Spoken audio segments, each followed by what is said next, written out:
안녕하세요. 제가 얼마 전에 유튜브에서 가장 최악의 아빠는 어떤 아빠라고 생각하느냐에 투표를 받는 것을 보았습니다. 궁금증에 댓글창을 열어보았던 제가 웃음이 빵 터지고 말았는데요. 우선 여러분은 어떤 아빠가 최악의 아빠라고 생각하세요? 가정적이지 못하거나 돈을 못 벌거나 손찌검을 하거나 기타 등등. 각자 다양한 의견들이 존재할 거라고 추측이 되네요. 제가 확인한 여론은 말이죠.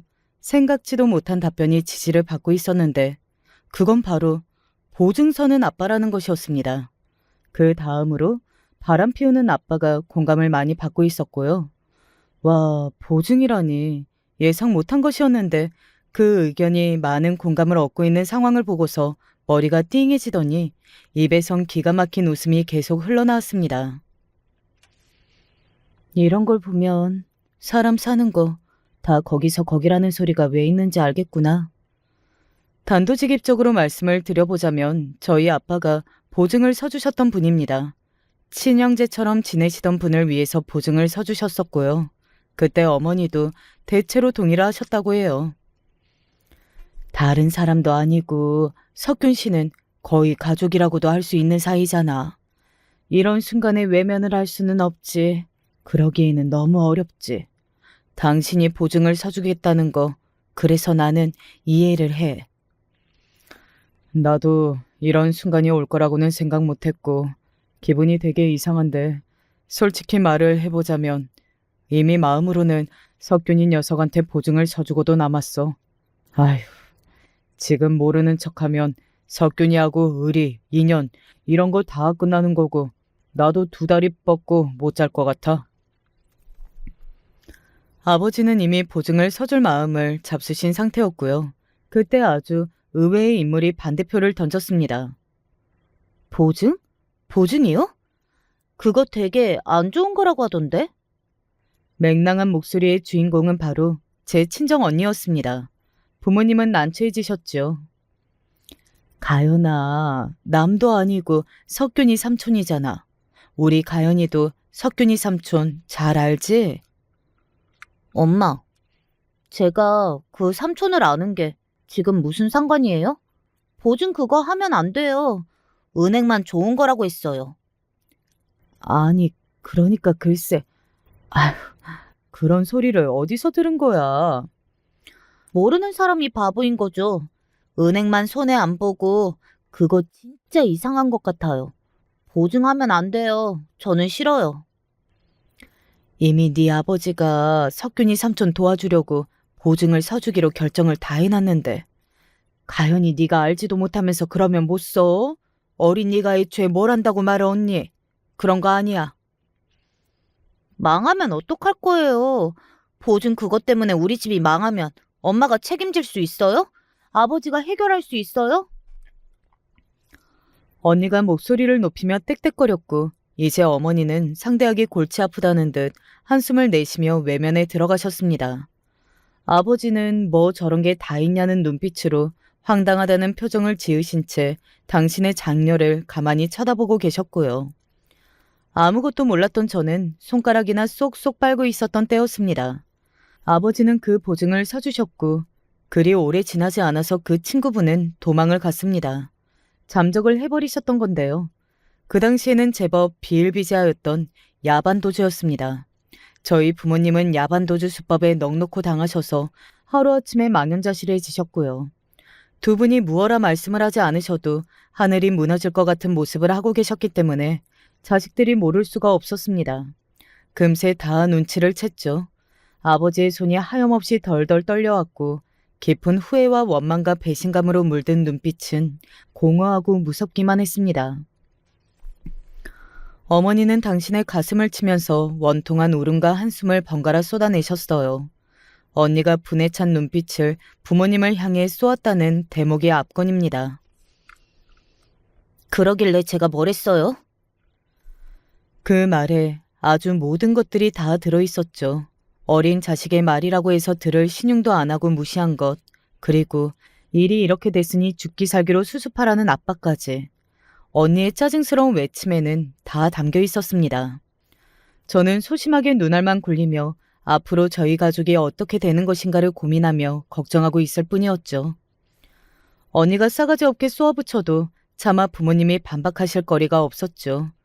당장 머리를 쥐어받고 혼내고 싶은 것을 꾹 눌러 참으시는 게 보였습니다. 부글부글 끓는 속을 안고서 야반도주를 해버린 의리 없고 못난 인연을 찾아서 아버지는 사방팔방 다니기 시작하셨고 어머니는 아침부터 밤까지 혹은 새벽까지도 일을 다니셨습니다. 5식구가 살던 아담한 빌라를 떠나야 했던 것은 이미 오랜 일이었고 단칸방에 다닥다닥 붙어서 생활하며 잠을 청해야만 했습니다. 이제 와서 석균이 삼촌인지 뭔지를 찾으러 다니면 뭐래? 찾을 수 있는 게 맞기나 한가? 그 나쁜 사람 찾으러 다닐 시간에 돈이나 한 푼 더 버는 게 나을 텐데. 아버지는 정말 멍청한 사람이야. 언니는 신랄하게 빈정거렸습니다. 저의 기억이 닿는 아주 옛날 그때부터 저는 언니랑 안 닮아서 착하네 라는 덕담을 주변 어른들로부터 들어본 적이 있었죠. 절대 크면서 언니를 본받지 말라는 소리도 꽤 들어왔었고요. 저렇게 맹랑한 꼬맹이는 처음 본다는 평가를 들어오면서도 늘 당당한 언니가 제 눈에는 언제나 신기한 존재였습니다. 너희들은 무슨 일이 있어도 이 다음에 누가 돈 빌려달라고 그러면 빌려주지 마라. 보증 좀 서달라고 하면 욕하고 침뱉은 다음에 절연을 해버려라. 너희들은 제발 이런 길을 걷지 마. 어느 날 밥상 앞에서 어머니가 힘없이 중얼거리셨습니다. 그날은 도망간 사람을 찾는 걸 포기하신 아버지가 일거리를 찾아 지방의 낯선 도시로 떠나신 지 이틀째가 되던 날이었습니다. 저는 얌전히 고개를 끄덕이는 것으로 그쳤으나 언니는 달랐습니다. 코웃음을 쳤거든요. 안 그래요. 저는 누구누구처럼 바보 천치가 아니거든요. 어쩜 저렇게 막무가내일까 싶었네요. 친자매인데도 저와는 정반대였어요. 언니와 다르게 저는 매사에 눈치가 보였습니다. 어떨 때는 숨도 크게 함부로 못 쉬었습니다. 좁은 단칸방 집에서 분위기를 살피고 가족들의 표정을 확인하면서 조용히 있는 게 저의 특기이자 습관이었습니다. 언니는 자기 멋대로 말하고 행동하였고요. 커갈수록 언니가 걱정이라고 다들 그렇게 말했습니다. 아주 제정신이 아니야. 왜 저렇게 못돼 처먹었을까? 매사에 자기 멋대로 굴지를 않나. 에휴, 저거 절대로 통제 안 돼. 주로 그렇게 말을 하면서 혀를 끌끌 차는 사람들은 친인척이었습니다. 저희 가족에게도 당연하게 친인척이 있었거든요. 크게 도움이 안 돼서 그랬죠. 도움은 안 되는 반면 간섭은 엄청 많이 해댔습니다. 저희 가족을 걱정하면서 떠드는 그만큼, 아니, 걱정하는 목소리의 100분의 1이라도 물질적으로 도와줬어도 참 좋았을 것입니다. 언니는 친척들을 신경 쓰고 친척들이 하는 소리를 듣는 것만큼 시간 낭비는 없다고 말하면서 철저히 무시했어요. 부모님이 잔소리를 하셔도 소용없었고요. 저는 언제나 깍두기 같은 존재였기 때문에 희미한 존재감을 발판 삼아서 조용히 지냈고요. 그 가운데 낀 인물이 바로 제 친정 오빠였습니다. 분명히 5식구라고 하였는데 그럼 언니 말고 저에게 또 형제가 있는지 궁금하셨죠? 네, 있어요. 오빠가 둘째입니다. 그리고 혼자 아들이라서 그나마 예쁨을 받았습니다. 친가 외가 모두 풍족한 것과는 거리가 있는 집안들이었고 각자가 지닌 사고방식은 그보다도 더욱 각박하였는데 명절이든 어느 때가 오면 아이들은 어른들로부터 용돈을 받기 마련이었으나 저희 집안들은 그런 게 거의 없었습니다.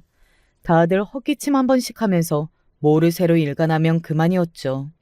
어차피 이 집에서 저 집을 주고 나면 저 집에서도 이 집을 줘야 하니까 말짱 도루묵이니 아예 서로 챙겨주지 말자는 소리까지 대놓고 크게 나온 적이 있었고요. 각박하다 못해서 어딘가 치사했네요. 그래서 저도 그렇고 언니도 뭘 딱히 받아본 적이 없었는데요. 오빠만 예외였어요. 우리 손자 똥강아지 왔어. 어여 와라. 우리 똥강아지 주려고 할미가 맛있는 거 해놨다. 친가에 가면 따뜻한 손길부터 받는 주인공이 오빠였습니다. 저는 멀뚱하게 뒤를 따랐는데 언니는 신경질적으로 눈을 부라렸죠. 3남매가 나란히 같이 있는데 한 명만 챙김을 받는다는 건 정말 이상한 일이라고 언니는 주장하였어요. 저는 언니가 그런 소리를 제발 작게 말했으면 좋겠다는 바람으로 그럴 때마다 불안하게 주위를 두리번거렸답니다. 남연이 왔구나. 아이고 그래. 오느라 고생 많았지. 힘들지는 않았소? 남연이가 볼 때마다 인물이 훤하게 좋아지네. 엄마를 닮아서 그런가 보다. 외가에 가도 상황은 별반 다르지 않았습니다. 외할머니께서 흐뭇한 미소를 지으시며 그렇게 말씀을 하실 때마다 오빠의 바로 옆에 있던 저는 민망해져서 괜히 딴청을 부렸죠. 하지만 언니는 역시나 달랐습니다. 오빠는 누가 봐도 아버지 쪽을 닮았는데 도대체 무슨 소리를 하시는 거냐며 툴툴거렸거든요. 그렇게 되면 이제 모르는 척 딴청을 부리는 것은 외할머니의 몫이 되었고요. 언니는 싸움닭 기질이 원체 있었습니다. 할 말을 해야 적성이 풀리는 성격을 타고났어요. 그리고 오빠는 혼자서 편애를 받는다는 사실을 즐기면서 내심 우쭐해하는 면모가 언제나 있어 왔고요. 점잔을 떠는 편이었다고 하면 정확하겠네요. 솔직히 말해서 저희 부모님도 아들을 가장 우선으로 쳐주셨습니다. 항상 아들은 어찌됐든 아들이니까 라는 생각을 하고 사시는 분들이었죠. 딸과는 다를 수밖에 없다고 여기셨어요. 오빠는 공부도 꽤 잘하였습니다. 중학교 때부터 성적을 좀 내더라고요. 가뜩이나 오빠는 편애를 받고 있었는데 공부까지 어느 정도 해버리니까 분위기가 어떻게 됐겠나요. 당연히 오빠에게로 더 기울었죠. 양가 할머니들께서는 오빠를 향해 집안의 희망이니 구세주이니 하는 소리까지 하셨습니다.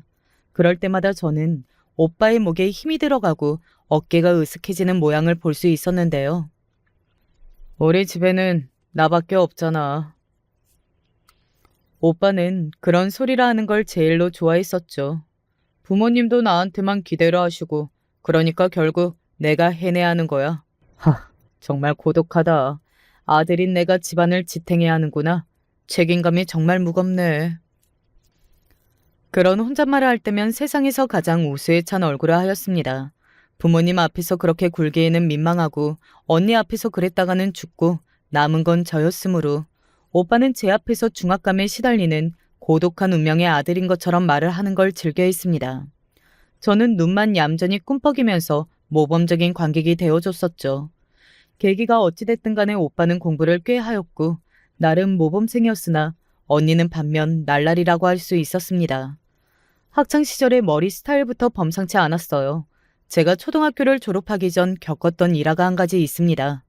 당시 학급마다 머릿수가 바글바글했고 여자애들끼리 서로 노는 무리가 갈릴 수밖에 없었는데요. 저와 잘 지냈던 친구 2명이 어떤 무리와 평소에 사이가 좀 안 좋아서 신경전을 무효하게 벌여왔습니다. 그런데 제 친구 2명이 성격이 활발하고 목소리가 컸으며 저는 그렇지 못했어요. 한마디로 제가 만만해 보일 법했습니다. 4명이서 몰려다니는 그 무리가 어느 날 작정하고 저한테 시비를 걸어왔어요. 야, 거지, 너 이리 와봐. 거지 주제에 왜 건방지게 굴어? 앞으로 바닥만 보고 다녀? 알았어? 교실에서 쳐 웃지도 말고 우리가 있을 때는 복도에 지나다니지도 마. 이 거지야. 앞으로 쉬는 시간에 복도에서 마주치면 너는 한 대씩 우리한테 맞을 줄 알아? 얻어맞은 걸로 통행세 내고서 복도를 다니고 싶으면 그렇게 해보든가. 아주 유치했습니다. 하지만 그 당시에는 제가 흠집 몸을 떨 수밖에 없었죠. 친구 2명에게 이 사실을 알렸으나 둘 다 주춤거리면서 제가 처한 상황을 회피했습니다. 따지고 보면 자기들 때문에 저한테 불똥이 튄 상황이었는데 배신감을 느꼈고 너무 서러웠어요. 집에서는 눈치가 보이니까 집 앞에 나와서 울적하게 앉아 있었습니다. 한참을 그렇게 있었는데 귀가를 하던 언니가 저를 봤어요. 언니는 고등학생이었죠. 공부를 가장 열심히 해야 하는 시기였으나 언니는 공부와 별로 상관이 없어 보였습니다. 야, 너 무슨 일이야? 왜 죽을 상을 하고 있어? 그래서 저는 언니가 그렇게 물었을 때 저도 모르게 제가 겪은 일을 줄줄이 다 떠들고 말았습니다. 그러자 다음날 학교에 언니가 찾아왔습니다.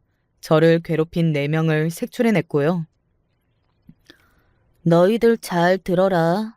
나는 나보다 훨씬 어린 꼬맹이들 상대로도 진심으로 싸우는 치사하게 미친년이야. 알겠어? 한 번만 더 내 동생 괴롭히다가 걸리면 그때는 진짜 죽는다. 가만히 안 둘 거야. 너희들 전부 학교 못 다니게 만들어줄게. 다들 오줌을 지릴 기세였죠. 단번에 해결에 나서준 언니에게 저는 감동하였어요. 그런데 4명 중 1명이 되게 부잣집이었던 거예요. 부모가 유난스러웠고요. 그 애의 모친이 학교에 와서 저한테 삿대질하고 쌍욕하고 난리가 났습니다. 선생님은 저에게 부모님을 모셔오라고 했고요. 상황이 커진 것에 저는 엉엉 울면서 언니에게 말했습니다. 하지만 언니는 생각이 다 있었습니다. 그 애의 친언니가 근처 중학교 2학년이었던 건데요. 언니가 그 중학교에 찾아갔어요. 껌 짝짝 씹으면서 교문 앞에서 침을 퇴 뱉었고요. 심지어 혼자 간 게 아니고 8명이랬나? 되게 많이 갔습니다. 오토바이도 한 대 있었다고 합니다. 그 애의 친언니는 온몸을 덜덜 떨면서 이 상황을 수습할 것을 저희 언니에게 약속했습니다. 중학교 2학년 한참 학교가 세상의 전부이고 교우 관계가 인생의 끝이고 어른보다 같은 학생 선배들이 가장 무섭고 영향력 있는 나이였죠. 그 애의 친언니가 거품 물고 난리치면서 집에 가서는 왜 쪽팔리게 초등학생들 일에 어른이 나서서 학교까지 가서 그랬냐고 따져댔고요. 자기 동생을 쥐잡듯이 잡아버렸습니다. 결과적으로 저는 부모님께 학교에 와달라는 말씀을 안 전해도 됐고요. 그리고 아무도 저를 안 건드렸습니다. 애들이 부쩍 저에게 친절해졌고요. 친하게 지내던 그 2명에게도 절절한 사과를 받은 건 당연했습니다. 언니, 고마워. 언니 덕분에 이제 나를 아무도 안 괴롭힌다? 야, 너는 공부나 열심히 해. 진심으로 고맙다는 인사를 했더니 대뜸 짜증이나 냈던 언니였어요. 그러는 본인이 제일 공부를 안 하면서 말입니다. 이렇듯 제 눈에 언니와 오빠는 극과 극이었죠. 둘이 사이가 좋았을 것 같나요? 전혀 아니었습니다. 오빠는 언니를 한심하게 바라봤어요. 그러나 용기가 없어서 면전에서 그러지는 못했고 비스듬히 시선을 던지거나 뒤에서 혀를 끌끌 찼죠. 언니하고 1대1로 붙으면 질 자신만 가득해서 그런 것 같았습니다. 하지만 둘이 만약에 싸우게 되면 부모님은 오빠 편이니까 결국 언니도 손해라서요. 그랬기 때문에 언니가 성질을 죽이고 오빠와 붙지 않았던 듯 싶네요. 제 생각으로는 부모님에게 있어서 오빠는 서로 나를 닮았다고 하는 자식이었고요. 언니는 서로 당신을 닮았다고 우기는 자식이었습니다. 그리고 저는요, 별 얘기도 없이 건강하기만 해라 소리를 듣는 변방 구석의 깍두기였습니다. 저는 항상 조용히 가장 존재감 없는 자식으로 살았어요. 제가 대학에 갈 무렵에 드디어 저희 집이 이제 형편이 살만해졌습니다. 참 오래도 고생하고 고통받아온 세월이었다는 생각이 들었네요. 이 모든 시간을 견뎌온 부모님의 생각을 안 할 수가 없었습니다. 그런데 제가 시작할 때 말씀을 드렸었죠. 최악의 아빠는 보증 서는 아빠, 그리고 바람 피우는 아빠라고요. 놀랍게도 저희 아버지가 둘 다 하셨습니다. 정말 황당하죠? 이제 살만해지니까 바람을 피우시다니요. 바람의 현장을 어머니의 지인분께서 목격하셨던 터라 딱 걸렸습니다. 어머니는 분노, 당혹, 그리고 수치심에 알아 누우셨고요. 언니는 절대로 아버지를 용서하면 안 된다고 하였습니다. 아주 강하게 목소리를 냈어요. 하지만 어머니는 대답 없이 한숨만 내쉬실 뿐이었죠. 대체 밥은 왜 차려주시는 거예요? 아버지가 뭘 잘했다고 밥을 차려주세요? 정신 좀 차리세요. 그렇게 만만하게 보이면 아버지한테 또 바람 피우실 빌미만 제공하는 꼴이라니까요. 절대 용서하시면 안 되고 강하게 나가세요. 제발. 아이고, 시끄럽다.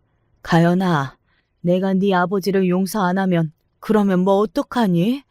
나도 용서를 하고 싶어서 하겠니? 그냥 참는 거야.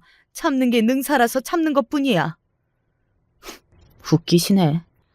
용서를 하고 싶어서 하시는 거면서 그런 핑계는 왜 대시는 거람? 뭐라고?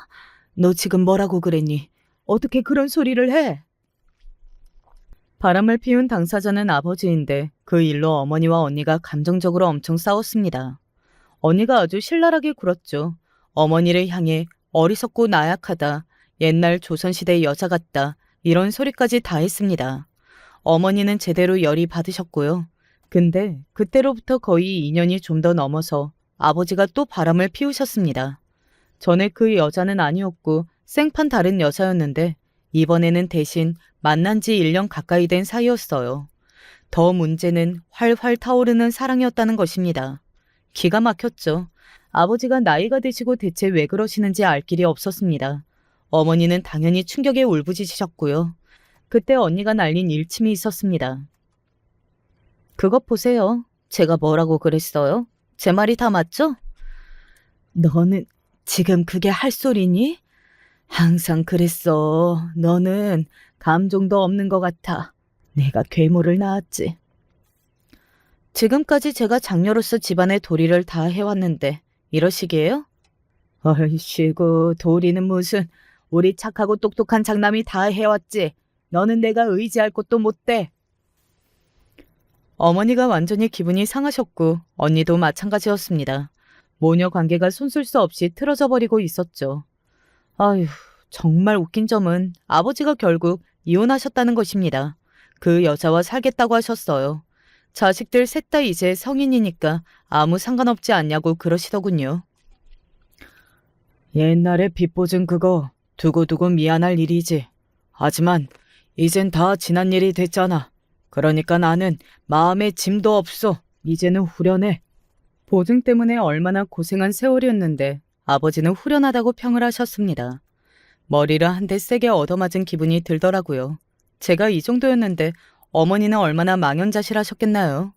아버지가 그따위 발언을 남기신 것 때문에 어머니가 화병을 얻으신 거였다고 저는 그렇게 생각이 듭니다. 집에는 당연히 재산이 얼마 있지도 않았어요. 형편 풀린 지 몇 년 되지도 않은 시점이었으니까요. 그럼에도 재산이 있기는 했는데 이혼 과정에서 아버지는 1원도 못 건지셨습니다. 이혼의 대가로 다 빼앗기셨죠. 그 정도로 못 건지실 줄은 몰랐을 거예요. 하지만 독하게 눈을 부라리고 있는 언니 앞에서 아버지가 챙기실 수 있는 건 없었습니다. 언니 때문에 아버지는 아무것도 못 건진 채 몸만 나가셨던 것이었죠. 그 재산은 전부 어머니의 몫이 되었고요. 그러니 어머니의 입장에서는 언니 덕분에 뭐라도 건지고 이혼을 해내신 것이었습니다. 하지만 어머니는 오빠 생각뿐이었죠. 우리 남연이 장가 보낼 때 빈손은 아니게 돼서 그게 참 다행이네. 이제 아버지가 안 계셔서 그런지 어머니는 오빠에게 기대하고 의지하고 싶어 하셨습니다. 우리 장남, 우리 아들이 최고라고 하셨고요. 저는 그게 익숙하기도 했기 때문에 속으로만 씁쓸했을 뿐 별다른 생각이 들지는 않았습니다. 하지만 언니는 속에 담아온 서러움이 있었나 보더라고요.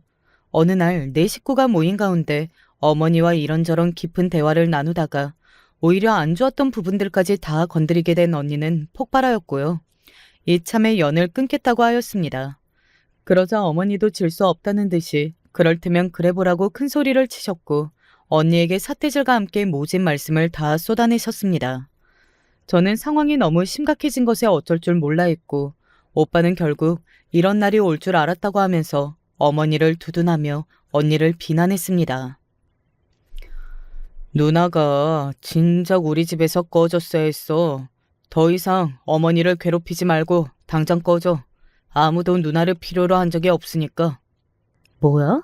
근데 이 새끼가 어디다 대고 싸가지 없게 구는 거야? 갈 때는 가더라도 내가 너 손봐주고 간다. 진작에 내가 너를 족쳤어야 했는데.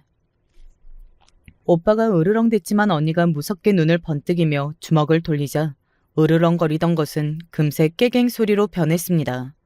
언니의 기세가 그만큼 압도적이었는데 어머니가 혼신의 힘을 다해 끼어드셨고 오빠를 감싸셨죠. 우리 아들 건드리면 네가 내 손에 죽어. 우리 아들? 저쪽만 자식이고 이쪽은 자식도 아닌가 봐요? 네가 방금 전에 영 끊고 살자고 하지 않았니? 그러면 너는 이제 내 자식도 아닌 거야. 어렸을 때부터 사고만 족족 쳐오면서 뭐 하나 잘해내는 법이 없고 공부를 잘하기를 하나 행실이 바르기를 하나 성격이 좋기를 하나 자기 부모한테 공손하기를 하나 그렇다고 능력이 뛰어나서 돈을 잘 벌기를 하나 너는 인생이 구제불능이야. 너에 비하자면 우리 아들은 세상에서 제일 효자야. 효자. 보기만 해도 밥 안 먹어도 배부르게 해주는 효자. 너는 이제 내가 안 보고 살련다. 그게 낫지. 네, 무슨 말씀이신지 제가 아주 잘 알아들었습니다. 저는 꺼져 드릴 테니까 건강하세요.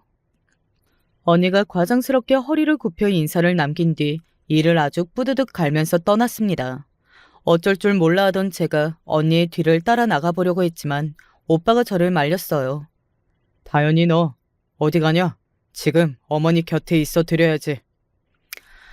저한테 엄청 눈치를 주더군요. 그 상황에서 제가 언니를 뒤따라 나가는 건 좀 아닌 것 같아서 제 발길이 못 박히듯 멈췄습니다.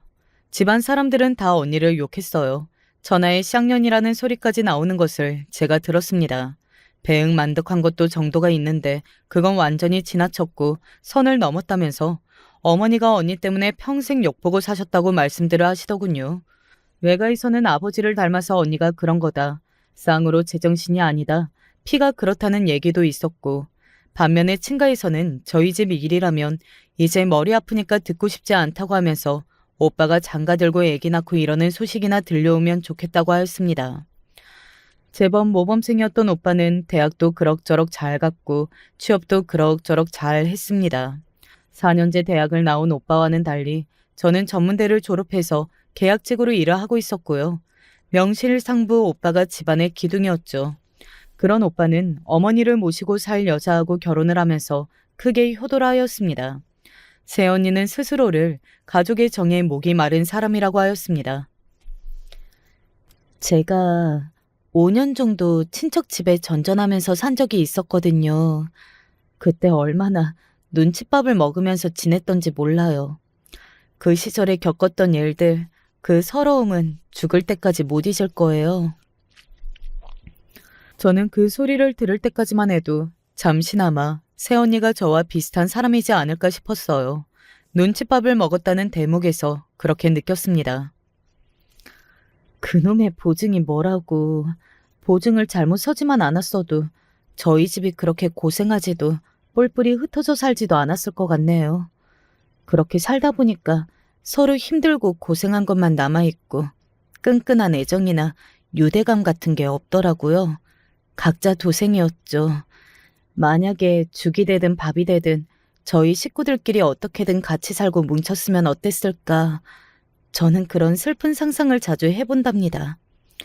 저희 부모님은 이혼만 안 하셨다 뿐이지 따로 사신 지 너무 오래되었고 서로 안 보고 사셔서 그냥 다 따로 알아서 인생을 사는 것만 같아요. 새언니의 이야기를 들으면서 어머니의 눈시울이 붉어지고 있었습니다. 새언니의 집안하고 저희 집이 공통점이 있었어요. 빚보증이요. 그것 때문에 힘들게 살아와야 했다는 점이 같았습니다. 그런 면에서 오빠하고 둘이 잘 통해서 만나게 되었다는 것 같더라고요. 오빠와 동갑인 새언니도 직장을 다니는 사람이었고요. 집안 상황이 워낙 다사다난했기 때문인지 모은 돈은 거의 없었습니다. 오빠가 차라리 모은 돈도 훨씬 더 많았고요. 게다가 집도 오빠가 해결했죠. 신혼집을 새로 장만한 것은 아니었고 어머니가 사시는 집을 조금 손보고 예쁘게 꾸며서 셋이 같이 살기로 하였습니다.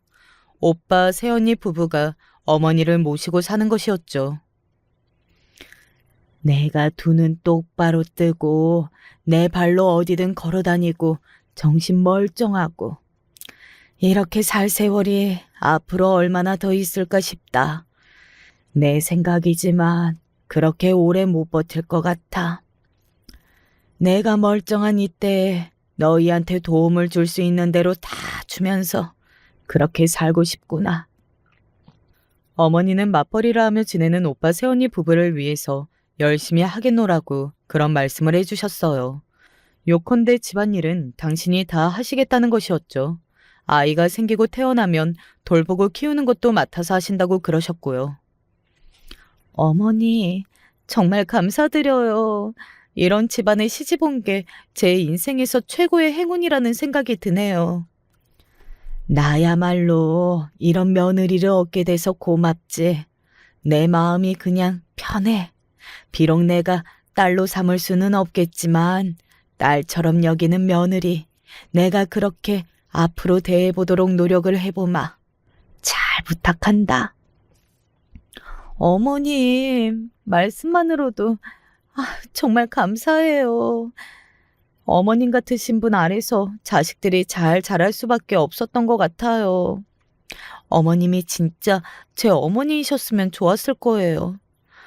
아, 그런 의미에서 저기 그 형님은 대체 어머님하고 왜 그러셨을까요? 정말 안타까워요. 아휴, 아유 말도 마라. 골치만 아프니까. 어머니와 새언니, 고부관계는 출발부터 아주 좋아 보였습니다. 잘 맞아 보이더라고요. 새언니 같은 며느리가 생겨서 어머니한테 정말 다행이라고 저는 그렇게 여겼어요. 오빠 새언니 부부가 결혼할 때 집안 사람들이 설마 아무리 그래도 자기 동생 결혼인데 얼굴 안 비추겠냐 며 하도 떠들어대서 어머니가 눈치가 보이셨던 건지 어쩐 건지 오빠한테 언니에게 연락을 좀 해서 오라고 그러라고 결혼하는데 얼굴을 비춰야 하는 거 아니냐고 그러셨어요. 오빠는 결혼할 여자 앞에서 너무 그렇게 친누나와 냉정하게 끊어내는 모습을 보이고 싶지 않았던 것인지 의외로 싫은 내색 없이 알겠다고 하였습니다. 그런데 연락이 닿지 않아서 언니의 지인들을 통해서 간접적으로 결혼 소식을 전하였고요. 언니도 참 정말로 독한 인물이었습니다. 아무튼 그렇게 언니가 등장했었죠. 혹시 언니가 소란이라도 피우는 건 아닐까 싶었으나 그런 일은 없었습니다. 너무 조용하다 못해 고요해서 오히려 더 신경 쓰일 정도였네요. 그리고 어머니하고 한마디도 안 했어요. 어머니는 괘씸해 죽겠다는 기색을 하고 계셨고요. 단촐했던 결혼식이 끝난 후에는 언니가 오빠하고 대판 싸웠습니다. 똥 씹은 표정을 하고 있는 건 너무한 거 아니냐고 오빠가 소심하게 투덜댔는데 그걸 그냥 넘기지 않은 언니가 와준 것만으로도 고맙게 알라면서 호통을 쳤고요. 자존심이 상한 오빠가 거기에다 대고 한마디 받아쳤다가 상황이 커져버렸죠. 되로 주고 말로 받는 것, 언니를 건드리면 그렇게 된다는 교훈을 오빠는 아직 머리에 안 새겨둔 모양이었습니다. 모든 사람이 달려와서 언니를 말렸고요. 어머니는 속 터져 죽겠다며 주저앉으셨고 새언니 또한 화가 나서 언니에게 따졌습니다. 하지만 그건 범 앞에 하룻강아지였어요. 너 지금 나한테 큰 소리 친 거니?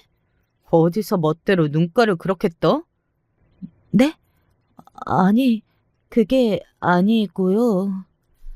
새언니는 금세 꼬리를 말고 눈을 내리깔았습니다. 오빠는 미칠 노릇이었죠. 그렇게 모두의 거센 비난의 세례를 받으며 언니는 퇴장해야만 했습니다. 혼자 돌아서는 그 뒷모습에 대고 모두가 혀를 끌끌 차면서 상종을 하지 말아야 한다며 욕을 날렸어요. 바람을 피웠고 그래서 결혼식에 초대도 못 받은 아버지보다 어떻게 된 게 언니가 욕을 더 먹고 있었네요. 아무튼 결혼식 때 그런 일이 있었고 새언니는 어머니께 딸처럼 굴겠다고 했고 어머니는 새언니에게 딸처럼 대하겠다고 했는데 그 대화 속에서 저희 언니라는 사실상 호적에서 파인 존재가 배경에 자리하고 있었죠. 저는 일자리 제안을 받아서 멀리 다른 도시로 가게 됐어요. 정규직이었기 때문에 제 입장에선 기회를 놓치기 아까웠기에 낯선 곳에 간다는 선택지를 골라버렸습니다. 기숙사 제공이 되었고요. 여기가 결혼 전까지 일하면서 돈 모으기 딱이라며 그런 소리를 떠드는 여직원들과 같이 생활하게 됐습니다. 저는 성격이 명랑하지 못해서 어색할 따름이었죠. 하지만 시간이 지나면서 새로운 생활과 분위기에 적응을 했습니다. 그러다 보니까 제가 집에 자주 올라가 보질 못했어요. 일주일에 한 번 정도 문자를 주고받았고 전화는 한 달에 한 번 정도 그렇게 어머니와 연락을 하면서 지내기 시작했었죠. 새언니하고도 문자를 종종 주고받았습니다. 원래 여자들끼리 어울려 지내면 장땡이에요. 그러니까 남자는 빼버립시다. 새언니는 제가 오빠하고 연락할 필요가 없다고 하였습니다. 어차피 제가 오빠하고 살갑게 연락하는 사이도 아니었기에 그래서 새언니한테 아무 소리 안 했네요. 시간이 지날수록 저는 어머니의 근황을 당신의 입으로 직접 듣기보다 새언니를 통해서 듣게 되었습니다. 매일매일 똑같고 그래서 지루할 정도로 평화로운 일상이라는 표현을 새언니는 자주 썼죠. 저는 그런 줄로만 믿었습니다. 어머니 생신, 명절 뭐 이런 때만 갔으니까요. 아무 생각도 의심도 안 들었어요. 그런데 문득 시간이 지나면서 어머니의 안색이 어두워진 것 같다고 느끼기는 했습니다. 제가 걱정스레 어머니를 쳐다본다는 걸 안 새언니가 저한테 와서 이렇게 말을 하였어요. 어머님이 나이 잡수셔서 그런 것뿐이에요. 얼굴빛이 안 좋다느니 이런 소리 나오면 어머님이 자존심 상해하시고 되게 싫어하시거든요. 그래서 모르는 척 해드리는 게 제일이에요. 아예 얘기를 안 꺼내는 게 좋죠. 어머니를 모시고 살아온 새언니가 하는 이야기인데 그 앞에서 저의 고개가 안 끄덕일 이유가 없었습니다. 또한 어머니의 곁에는 효자 오빠가 있는데 뭐가 문제일까 싶었네요. 언니의 공백은 새언니가 채워드리고 있었으니 혹시 아버지 때문에 화병 걸리신 게 오래가는 탓이 아닐까? 이렇게 어머니의 상태를 저는 멋대로 추측하고 있었습니다. 그런데 어느 날 어머니한테 이런 문자가 왔었어요. 다연아, 네 언니랑 연락 안 하고 사는 거 맞지? 갑자기 웬 언니 이야기인가 싶었네요. 네, 맞아요. 당연하죠. 그래, 그래야지. 알았어. 저는 서둘러 답장을 보냈고 그걸로 끝이었습니다. 저는 어머니가 아직도 언니를 그렇게 미워하시는 건가 싶었죠. 그로부터 오래 지나지 않았을 때 제가 회사 사정으로 갑자기 휴가를 쓰게 되었고 여유가 생겼으니 모처럼 집에 올라가 볼까 싶었어요. 어머니가 좋아하시는 과일하고 오빠 새언니한테 줄 요즘 인기라는 와인 한 병을 매장에서 추천받았다가 사서 갔었네요. 시간이 지나도 아직 이세 소식이 없는 오빠 새언니 부부가 와인을 마시면서 분위기 좀 잡았으면 좋겠다는 이런 생각이나 기껏 하면서 도착을 했습니다. 어차피 집에는 어머니만 계실 테고 도착해서 있다가 새언니한테 연락해도 안 늦는다는 심산이었죠. 그래서 연락 안 하고 별 생각 없이 가버렸던 것이었는데 그 덕에 놀라운 광경을 보게 될 줄은 상상도 못했습니다. 아, 도대체가 진짜 몇 번을 더 말해야 알아쳐 먹으실 거예요? 새언니가 짜증을 내다 못해서 거의 비명을 지르고 있었어요. 어머니만 계신 줄 알고 도어락을 비밀번호를 열고 들어갔던 제가 얼어붙었습니다. 새언니의 목소리가 하도 커서 제가 도착한 소리는 묻혀버렸죠. 이건 따로 삶아야 하는 거라고 두 번, 세 번 말을 해도 모르세요? 치매세요? 전에 있던 거랑 다르게 생겨서 내가 헷갈리는 바람에. 뭐가 헷갈린다는 거예요? 대체 뭐가? 치매 왔으면 더 민폐 끼치기 전에 제발 자기 발로 요양원에 좀 들어가세요. 양심도 더럽게 없네. 눈치도 없고. 재산이나 있는 거 빨리 주고 좀 꺼지시지? 그러면 좋을 텐데. 아, 신경질 나. 저는 제가 꿈이라도 꾸는 줄 알았습니다. 싹싹하고 명랑하기만 했던 새언니가 어머니 앞에서 악마 같은 얼굴을 하며 온갖 인상을 다 찌푸린 채로 삿대질까지 하고 있었습니다. 어머니는 옷감을 손에 꼭 쥐신 채로 고개를 힘없이 떨구고 계셨죠. 어머니, 저 왔어요. 그리고 새언니, 이게 무슨 상황이에요? 제가 걸음을 옮기며 떨리는 목소리를 냈습니다. 그러자 경악에 찬 두 얼굴들이 동시에 저를 바라봤습니다. 어머니는 당혹과 난감함이 뒤섞인 모습이었고 새언니는 어처구니가 없다는 표정이었습니다. 어머, 아가씨가 웬일이세요? 이 시간에 연락도 없이? 갑자기 휴가를 쓰게 돼서요. 한번 와봤어요. 그런데 방금 무슨 상황이에요? 어머님도 너무하시죠. 맨날 똑같은 실수를 하고 또 하고. 저도 웬만하면 꾹 참고 넘기겠는데 오늘처럼 너무 심하게 구시면 저도 사람인지라 화가 나기는 하네요. 아가씨한테 이런 모습 보여드려서 미안해요. 새언니가 태연하게 말을 했습니다. 저는 찝찝함을 아는 채로 이걸 어째야 하나 싶어서 어머니를 바라봤어요. 그러자 어머니가 새언니의 말에 수긍을 하듯 미약하게 고개를 끄덕이시는 게 아니겠어요. 제 속만 답답해졌습니다. 어머니가 직접 보고 고르시는 과일을 사드리고 싶다는 핑계를 대충 대고서 어머니를 모시고 일단은 나왔습니다. 그러자 새언니가 묘한 눈길로 끝까지 저를 바라봤던 게 잊혀지지 않았어요. 집 근처 카페로 가서 이게 대체 어떻게 된 일이냐며 어머니께 여쭈었죠. 그러자 어머니가 별일 아니라고 하면서 그냥 한숨이나 내쉬시는 겁니다. 그런데 어머니의 모습에서 생기가 하나도 안 보이는 게 제 심장을 철렁 내려앉게 만들었어요. 너무 기력이 없으신 것 같다고 했더니 어머니가 쓴웃음을 지으며 이렇게 말씀하셨고요. 그러니까 내가 네 아버지한테도 버림을 받았겠지. 딴 여자한테 남편이나 빼앗기고 내가 다 못나서 그런 거겠지. 네? 어머니, 그런 생각은 왜 하게 되셨어요? 기가 막혀서 저답지 않게 어머니한테 캐물었습니다. 그러자 어머니가 망설이시다가 새언니한테 항상 그런 소리를 들어왔다고 하시는 거예요. 이제 보니 어머니라는 인물 자체가 한껏 주눅들어 계시는 것이 제 눈에 보였습니다. 한참 더 어머니하고 시간을 보내다가 심란하게 집으로 돌아가 봤어요. 그랬더니 오빠가 일찍 퇴근해서 와 있더라고요. 그리고 새언니가 의기양양한 눈초리로 저희 모녀를 쳐다봤고요. 야, 너는 미리미리 연락 좀 하고 다녀라. 왜 불쑥 찾아오고 그래? 앞으로는 그러지 마. 남의 집도 아니고 우리 어머니 집인데 그런 소리는 좀 너무했다, 오빠. 그래, 남 아니고 우리는 가족이지. 그러니까 너는 매사에 네 새언니한테 고마운 마음 좀 가져. 어머니 모시느라 네 새언니가 맨날 고생하고 난리도 아니다. 오빠의 말에 괜히 헛웃음이 나더군요. 아, 이제 보니까 새언니가 오빠한테 연락을 해서 득달같이 쪼아댄 게 틀림없었습니다. 저는 과일을 이미 사왔는데 어머니를 과일 핑계로 밖에 모시고 나갔으니 새언니는 혹시 제가 어머니하고 작당이라도 할까봐 눈치를 채고서 오빠를 이용해 선수를 친 것 같았어요. 새언니, 고단수였구나. 장난이 아니었구나.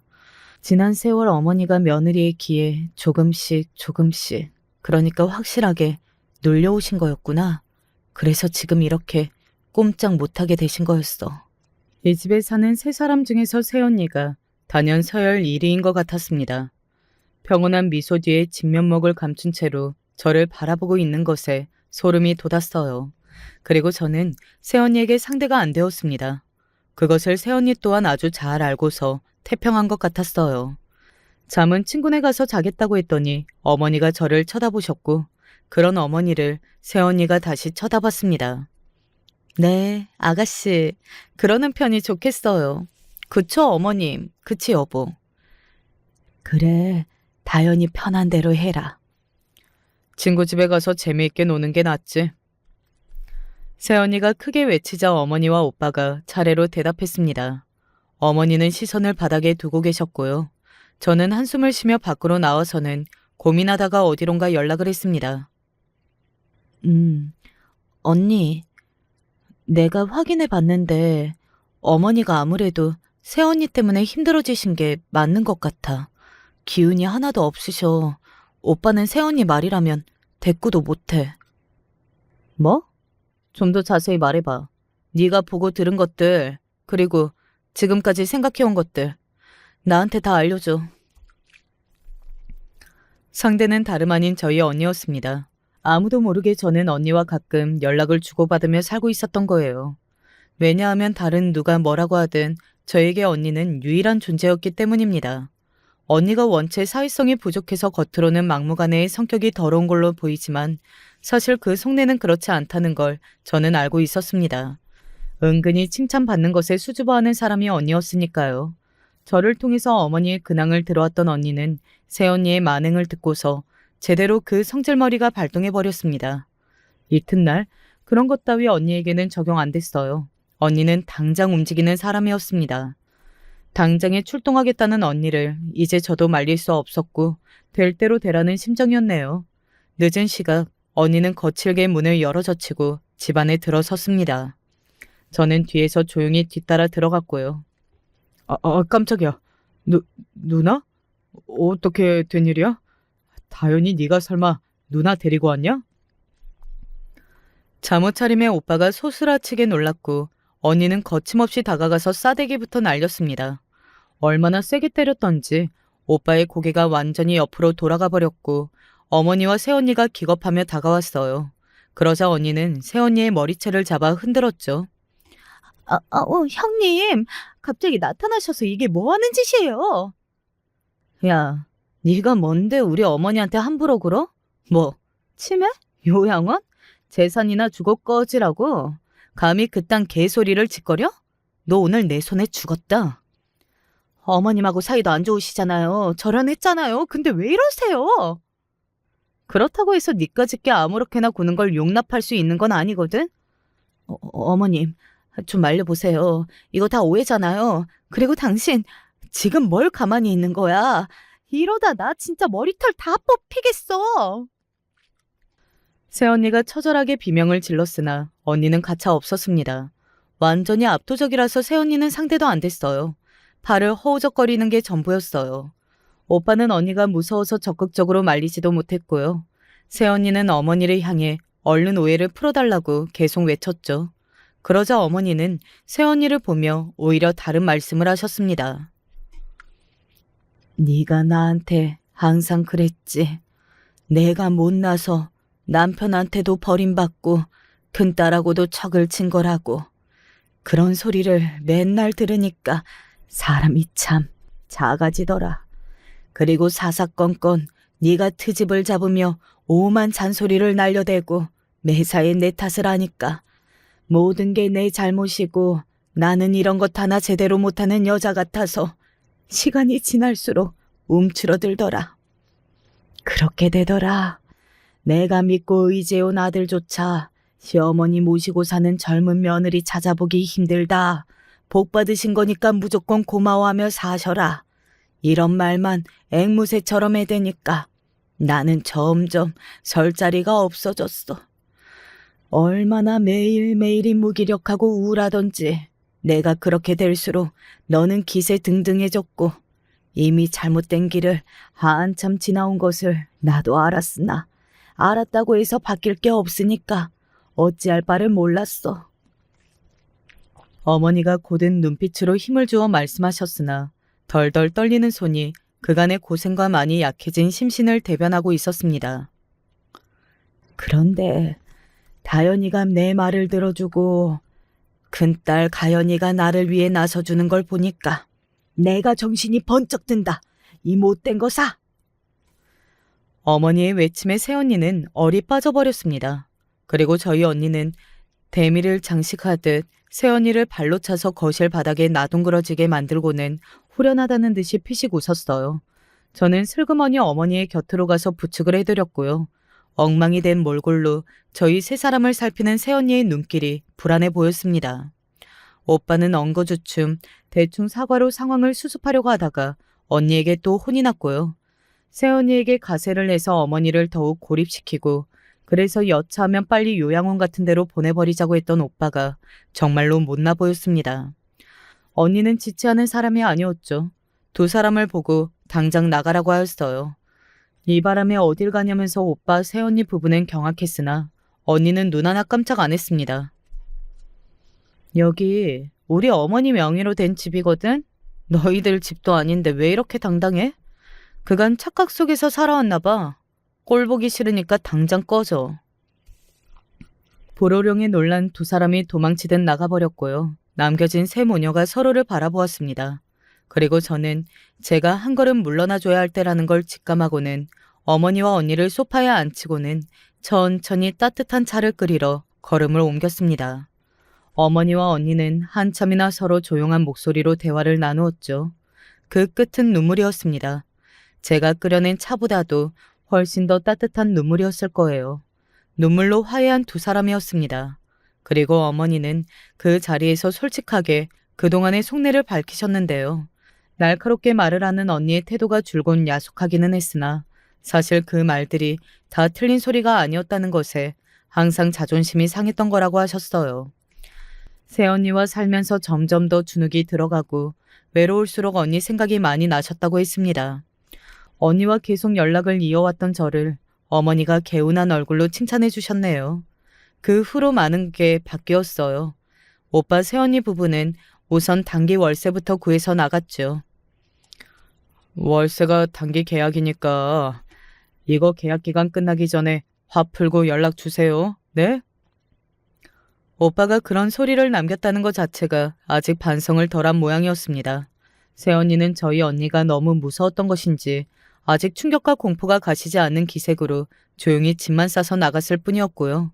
그리고 어머니는 그 집을 언니와 저에게 공동 명의로 넘겨주셨어요. 사시는 건 여전히 그곳에 사셨지만요.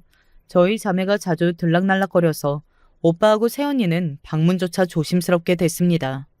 나이가 드신 어머니는 이제 가식 없고 뭐든 시원하게 해결을 해버리는 언니의 성격이 너무 마음에 든다고 하셨죠.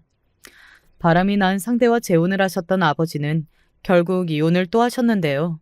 어머니한테 다시 받아달라고 찾아오셨다가 언니에게 혼쭐이 나셨습니다. 그러니 언니가 아주 든든한 존재였네요. 오빠 새언니 부부는 자꾸 이혼을 하느니 마느니 하는 이야기가 들려옵니다. 언니는 장녀 역할을 잘 해내고 있고 저는 제 밥벌이를 가장 잘하고 있으니 옛날의 모습들과는 전부 딴판이네요. 이래서 길고 짧은 건 대봐야 하는 법이라고 하나 봅니다. 안녕하세요. 저는 인생을 살아오는 동안 늘 고지식한 생각을 갖고 있었고 규칙대로만 하면 살만할 것이라고 믿었습니다. 노력하면 다 그대로 이뤄진다고 생각했는데 그게 잘못이었는지 인생이 여기저기 얻어맞으며 여기까지 왔는데요. 지금의 제 인생은 그럭저럭 잘 하고 있는 건지 궁금합니다. 70세를 훌쩍 넘긴 이 노인의 이야기를 들어주시겠습니까? 한창 6.25 전쟁이 있던 무렵에 저는 태어났고 얼마 안 되어 어머니가 돌아가셔서 아버지 손에 혼자 자랐습니다. 참 배고픈 시기를 살아왔기에 돈 10원 한 장이 매우 무섭게 느껴졌고 어떻게든 성공해야 된다는 생각만 가득했어요. 워낙 제가 그런 가파른 인생길을 살다 보니 나중에 가정을 이루어서 아이들을 낳고 키울 때에도 그게 그대로 되물림 되더군요. 저는 다소 무뚝뚝한 성격이었고 아내와 결혼할 때에도 요즘 같은 연애 결혼이 아닌 선을 봐야 했기에 서로에게 큰 정은 없었습니다. 이제 겨우 살만하다고 생각하고 본격적으로 뭐 좀 해보려고 하는데 그걸 비웃기라도 하듯 어두운 그림자가 스며들더군요. 지방 출장에 나가 있던 중 청척병력 같은 소리를 듣게 되었습니다. 자네, 어딘가? 옥자가 이렇게 갔는데 당장 빨리 오게나. 제대로 울지도 못하시는 장모님의 이 몇 마디만으로 저는 아내가 어떻게 되었다는 뜻인지 알아듣고 말았어요. 그게 건강한 편은 아니었지만 2살 터울, 1살 터울로 아이를 낳다 보니 점점 체력이 심히 저하되었던 것 같고 지병이 악화된 것이었죠. 아내는 큰아들이 국민학교에 가는 것도 보지 못한 채 우리의 곁을 떠났어요. 결국 제가 애들 셋을 데리고 시골로 내려가서 키우게 되었는데요. 당시 남자 혼자서 살림도 하고 돈도 벌어야 하고 아이들 교육도 시킨다는 것은 보통 일이 아니었어요. 마음 같아선 아이들에게 잘해주고 싶었지만 워낙 고생도 많이 하면서 살아왔던 저에게 이렇게 또 모진 삶이 시작되다 보니 제가 봐도 저는 점점 더 사나운 성격이 되었던 것 같습니다. 저는 애들이 공부를 잘하길 바랬어요. 애들아, 공부를 잘해야 좋은 대학에 가고 그래야 니들 인생도 피는 거야. 그러니 싫어도 공부해야 한다. 아버지, 나는 하기 싫은데. 조용히 하고 당장 연필 들어. 당시 애들은 그럭저럭 공부를 무난하게 하는 편이긴 했지만 그렇다고 썩 잘하는 편도 아니었어요. 그래서 매번 80점 이상 넘겨오지 않는다면 매를 때리겠다고 혹독하게 아이들을 잡았었는데요. 아이씨, 공부하기 싫단 말이에요. 왜 자꾸 하라고 해요? 라고 말하는 아이들에겐 더 가차 없었어요. 제가 이러니 방에서 둘째와 셋째는 잔뜩 겁먹은 눈으로 저를 보며 바들바들 떨고 있고 저는 이리 뛰고 저리 뛰는 큰아들에게 매질을 하곤 했습니다. 아들은 공포에 질려 거의 신소리를 내며 울어댔어요. 게다가 저는 시험지를 들고 종일 밖에서 벌을 서게 하기도 했습니다. 지금 생각하면 가슴이 너무도 아픈데 말입니다. 장맛비가 세차게 쏟아지던 날이었지만 일부러 비를 맞으면서 정신을 단련시키라고 하며 시험지를 들고 서 있게 했어요.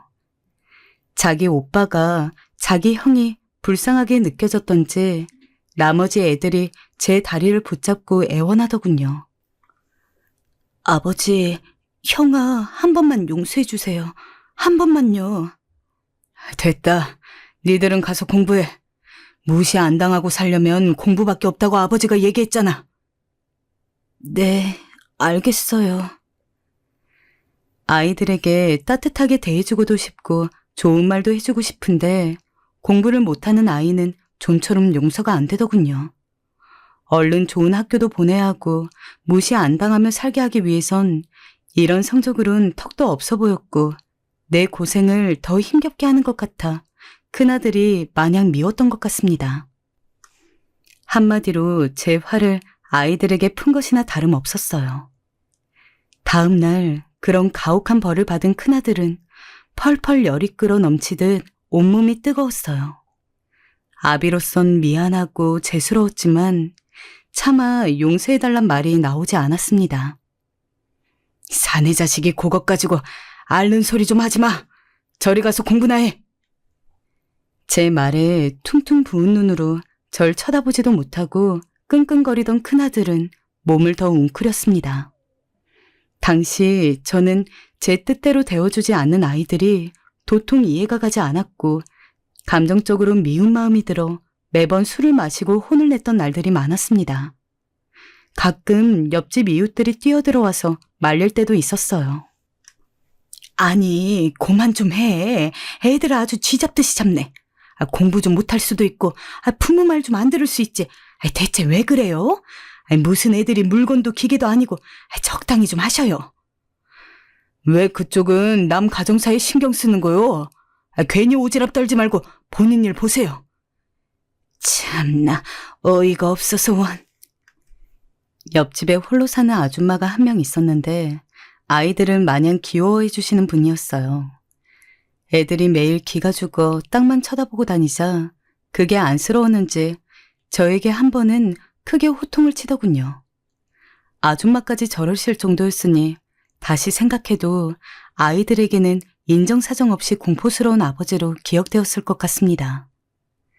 그러나 전 이렇게 돈을 모으고 공부를 시켜서 나중에 남들한테 손 안 벌리게 조그만 통장이라도 하나씩 주고 싶었어요. 그리고 애들은 당시에 잘 몰랐지만 저는 빚에도 허덕이고 있었어요. 매일 갚아야 할 빚은 산더미지, 일은 미친 듯이 쏟아지지. 정말 너무도 버겁고 힘든 고통들이 하루에도 수십 번씩 저를 찾아왔다 갔습니다. 어느 날은 애들이 없는 사이 빚쟁이가 저희 집을 찾아와 제 멱살을 붙든 적도 있었습니다. 어떻게 애들 학교 찾아가? 응? 아주 망신을 줘야 네가 돈을 빨리 갚겠지. 아닙니다. 제발 그것만은 부탁드립니다. 이리 무릎 꿇고 빌겠습니다. 어떻게든 갚을게요. 지난달에도 말씀드린 돈 입금하지 않았습니까? 그렇게 오줌 싸듯 찔끔찔끔 갚아서 언제 그 큰 돈을 갚아? 험악한 빚쟁이들은 가끔 제게 냅다 주먹을 날리기도 했고 그때마다 제 무릎은 달았지만 차라리 그게 나았어요. 애들 학교로 찾아가 애들에게 상처를 주는 일은 용납할 수가 없었으니까요. 그래서 빚쟁이들에겐 마음이 풀릴 때까지 빌고 또 빌었고 궁지에 몰린 심정으로 일을 해나가야 했습니다. 그러다 보니 저도 제정신이 아니었고 아이들에게 이런 가난을 되물림해주기 싫어서 저처럼 살지 않길 바래서 더 화를 내고 더 억척스럽게 굴었어요. 다행히 미친 듯이 일만 하며 살다 보니 어느새 빚도 갚아졌고 제 나름의 계획대로 되고 있었고 그러던 사이에 큰아들은 어렵게 대학에 들어갔습니다. 뒤이어 둘째 아들과 막내딸까지 순조롭게 진행이 되었어요. 동네 사람들은 남자 혼자서 애들 셋을 저렇게 키워냈다고 대단하다는 소리도 해주었고요. 그런데 아이들은 그렇게 생각하지 않았나 봅니다. 이때부터 제 인생은 돌이킬 수 없는 길로 빠지게 되었던 것 같아요. 대학 입학을 앞둔 큰아들이 돌연 말을 꺼내더군요. 아버지, 저 이제 대학교 기숙사 들어가려고 해요. 기숙사? 멀리 가겠다는 거야? 너 혼자 잘 살 수 있겠어? 서울살이가 만만치 않아. 네, 아버지. 저 잘 살 수 있어요. 큰아들은 냉기 어린 표정으로 저렇게 말했습니다. 언제까지나 제 품에 있을 줄 알았는데 멀리 떠나서 공부를 하겠다니. 솔직히 섭섭하기도 가지 말라고 말도 하고 싶었지만 자식의 앞으로 살 길을 생각하면 그게 맞기도 한 것 같아 허락해 주었습니다. 그런데 큰아들은 정말 뒤도 돌아보지 않고 떠났어요. 심지어 큰아들이 떠나는 날 밥 한 끼라도 같이 하려고 아침을 차리고 있었는데 아들은 제 뒷모습을 보더니 그냥 집을 나서더군요. 밥 안 먹고 가? 배 안 고파요. 그래도 한술 뜨고 가지. 아니에요. 아버지, 건강하게 잘 지내세요. 아들을 붙잡았지만 아들은 차가운 표정으로 건강히 잘 지내라는 마치 마지막 같은 말을 하더니 뚜벅뚜벅 걸어갔어요. 그때까지도 저는 알지 못했어요. 아들의 마음에 얼마나 저에 대한 미움과 원망이 많았는지, 제가 무슨 잘못을 저질렀는지. 그저 떠난가 보다 하고 혼자 꾸역꾸역 입속에 밥을 밀어넣었죠. 이후에 남은 애들도 제 곁을 슬슬 떠났습니다. 아버지, 저도 형처럼 대학은 기숙사로 갈 거예요. 아버지, 저는 고시원에서 살기로 했어요. 방도 다 알아봤고요. 너희들 다? 네, 성인 되면 부모 품 떠나 사는 게 맞잖아요. 가끔 연락드릴게요. 아이들은 제게 대학 합격 통보를 받자마자 다들 약속이라도 한 듯 떠나겠다고 했어요.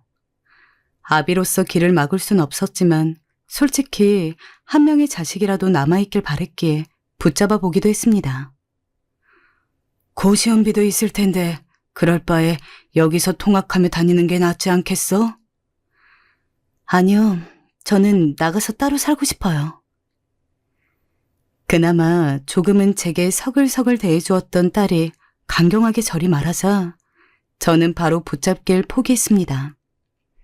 연락은 오겠지 하는 마음으로 그냥 텅 빈 집에서 아들, 딸들의 연락을 조용히 기다렸죠.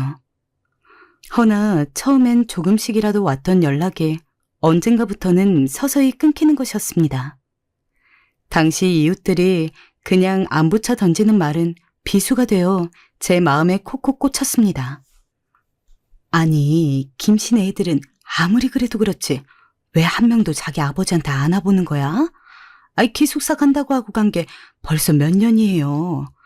우리 홍수는 어제도 다녀갔는데. 모르겠습니다. 저도 애들이 바쁜 건지 뭔지 다들 사느라 바쁘겠죠. 괜찮아요. 애들 셋 다 저마다 대학이나 취업을 핑계로 제 곁을 떠나고 가끔 전화만 받아줄 뿐 이 집에는 단 한 번도, 단 한 명도 돌아오지 않았습니다.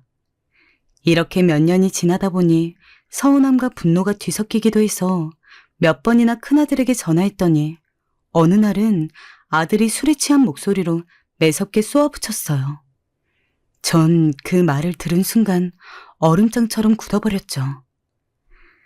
아버지, 솔직히 어릴 때 아버지한테 부당하게 벌받고 혼났던 거 생각하면 아직도 치가 떨려요. 용서를 빌고 싶으시면 차라리 비세요. 근데 참 염치도 없으시네요. 아버진 양심도 없으세요? 가난한 형편에서 자라게 놓고 공부하라 윽박만 지르시더니 이제와 아버지 대접받고 싶으세요? 끊어요. 다신 연락하지 마세요. 뭐? 민재야, 민재야! 저는 혼비백산이 되어 아들의 이름을 불렀고 목 놓아 울었습니다. 그리고 곧바로 아들을 찾아갔어요. 다른 아이들에게 물어 아들이 사는 집 주소를 알았는데 들어가기 전까지도 용기가 나지 않더라고요. 저는 겨우 발걸음을 떼어 초인종을 눌러 아들의 얼굴을 마주했습니다. 아들은 꽤나 놀란 눈치였어요. 아버지? 여긴 어쩐 일이세요? 그냥 네가 어찌 사나 해서 와봤다. 그리고 저번에 네가 했던 얘기도 할 겸 나 좀 들어가도 되냐? 아버지, 왜 여기까지 오셔서는. 저 아버지랑 더 얘기하고 싶지 않아요. 가주세요. 민재야, 아버지 얘기도 한 번만 들어주면 안 되겠니? 제가 기숙사로 왜 온지 아세요? 아버지 얼굴 꼴 보기 싫어서예요. 아빠를 보면 매일 어린 절 구박하고 혼내셨던 기억밖에 생각이 안 나요. 다른 아이들에게 있는 추억, 이런 게 없고요. 어릴 땐 부모 말이 법이니 그런 줄 알고 살았지만 이젠 아니죠. 이대로 가다간 부모를 더 원망만 할 것 같아 떠난 겁니다. 그러니 죄송하지만 아버지와 제 인연은 여기까지로 해요. 전 지금 아버지가 여기 제 앞에 서 있는 것만으로도 괴로워요. 자식이 부모와 인연을 끊자는 그 말은 청척병력 같은 말이었습니다. 순간 심장이 벌렁거리고 하늘이 노래졌어요. 민재야, 잘못했다. 아버지가 잘못했어. 나도 그땐 어떻게 자식을 키워야 할지 몰랐다. 그냥 공부만 하면 잘 될 줄 알고 네가 나처럼 안 살았으면 해서 그랬어. 이젠 내가 무슨 죄를 지었는지 알겠구나. 내가 사죄하마. 이래도 안 되겠니? 전 그날 난생 처음으로 아들 앞에서 눈물을 흘렸습니다. 그리고 빌었어요. 용서해달라고. 그땐 아버지도 너무 힘이 들어 그랬다고. 하지만 큰아들은 뒤도 돌아보지 않았고 절 추운 길거리로 내쫓았고 저는 급한 마음에 작은 딸과 아들에게도 전화를 걸었지만 둘 다 받지 않았어요. 애써 키운 자식놈이 먼저 내게 등을 돌리려 한다니 그 전까지 상상치도 못한 이야기였습니다. 아무리 애들이 제가 미웠다 해도 이렇게까지 할 일인가 싶었어요. 그래도 얼마나 응어리가 깊었으면 그럴까 해서 매일 아들의 집을 찾아갔고 추운 길거리에서 아들에게 용서를 빌었습니다. 아버지, 도대체 몇 번을 말씀드려야 합니까? 아버지 얼굴 보는 것도 토가 나올 만큼 역겹다고요. 제가 이렇게까지 말씀을 드려야 말귀를 알아먹으시는 거예요? 더 허튼 짓 하지 마시고 그냥 집에 가 계세요. 이러는 거 다 부담스러워요. 예, 민재야. 어린 네가 나 때문에 얼마나 고통스럽고 힘들었겠니. 말도 못하고 얼마나 혼자 끙끙 앓았겠어. 나도 길거리에 널 내쫓아 벌세웠던 걸 생각하면 믿기지 않겠지만 똑같이 마음이 아프단다. 그래도 아버지가 이리 찾아와 빌잖니. 그저 내가 무식했다고 방법을 몰랐다고 생각해 줄 순 없겠니? 사람들이 오가는 길거리에서 자식에게 머리를 조아리고 용서를 비는 심정. 여러분은 상상이 가시나요? 지금 생각해도 그때 전 참 참담했습니다. 아들을 잃기 싫어 그저 빌고 또 빌어 마음을 돌리려 한 것이었어요. 그만큼 아들과 헤어지는 건 너무도 무서운 일이었습니다.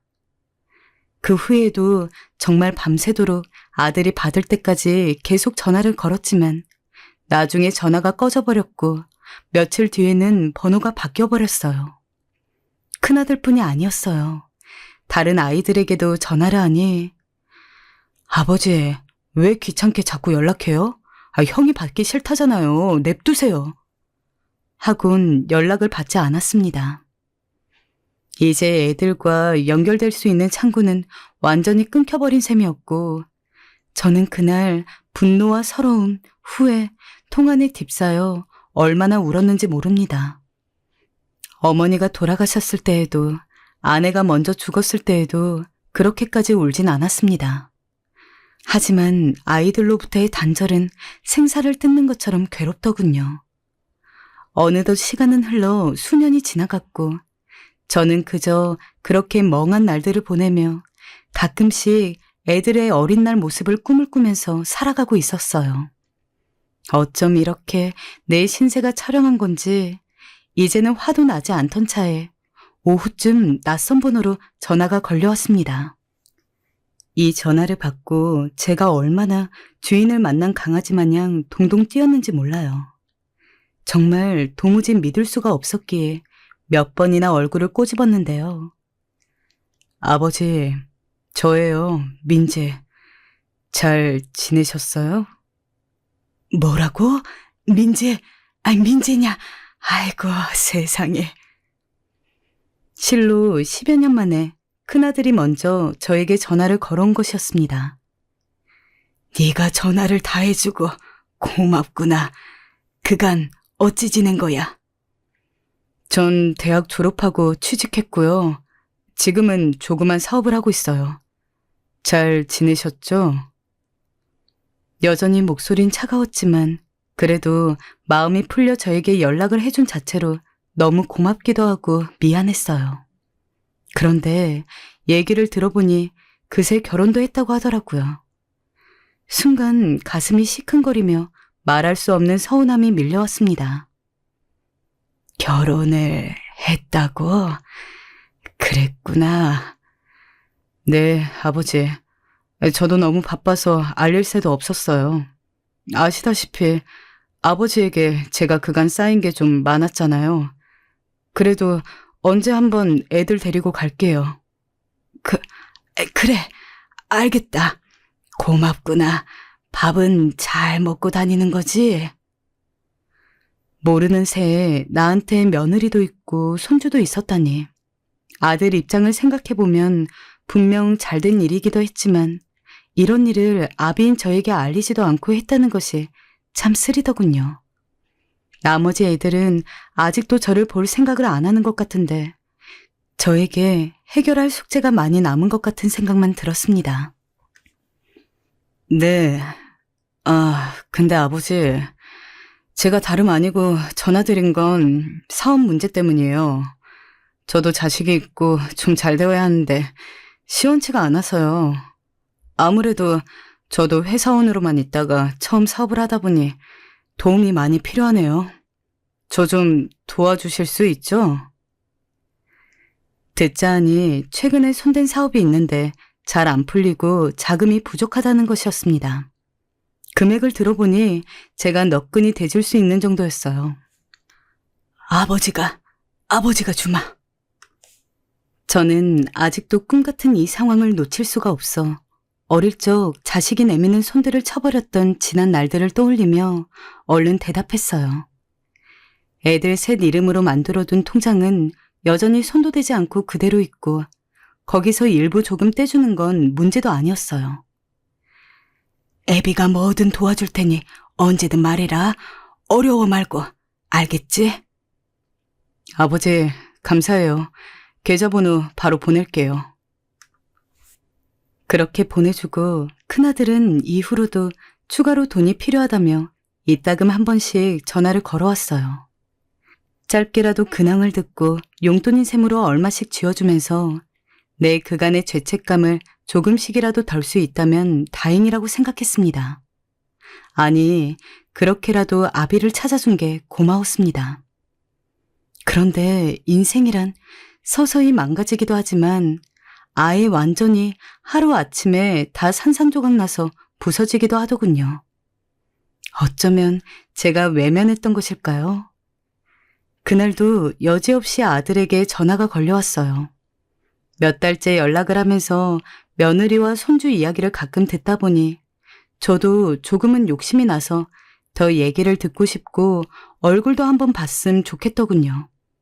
그래서 찾아가고 싶다는 제 이야기를 하기도 전에 아들이 먼저 말을 꺼냈습니다. 아버지, 저 이제 좀 사업이 궤도에 올랐어요. 아버지 덕분이에요. 그래서 말인데 좀 어려운 부탁해도 되나요? 무슨 부탁 말이냐? 그게 이번에는 좀 큰 한 장이 필요할 것 같아요. 다들 투자하겠다고 나서는데 저만 미천이 없어서 곤란한 상황이에요. 이번에야말로 잘 되면 대박이 날 것 같아서요. 그래 도와줘야지. 돈이 얼마쯤 필요하다고? 액수를 듣자마자 발등에 망치라도 떨어진 양 깜짝 놀랐습니다. 거의 제 노후를 다 포기하는 수준의 돈이었기 때문이에요. 하지만 아들의 목소리는 그 어느 때보다 간절하더군요. 이번만 잘 되면 진짜 잘 풀릴 것 같아요. 이게 마지막이에요, 아버지. 제 애들도 있는데 좀 도와주세요. 아버지가 저 도와주시면 손주도 보게 해드리고 며느리도 인사시킬게요. 아들은 마치 큰 선심 쓰듯 저리 말했습니다. 그 말에 가슴이 아프긴 했지만 아들도 이젠 가장이 돼서 저렇게 자기 가족들을 책임지겠다고 말을 하니 걱정이 되었어요. 저도 자식 셋을 키웠지만 자식들만 생각하면 뭐든 다 할 수 있다고 생각하고 살았기에 큰아들의 심정이 더 이해가 갔습니다.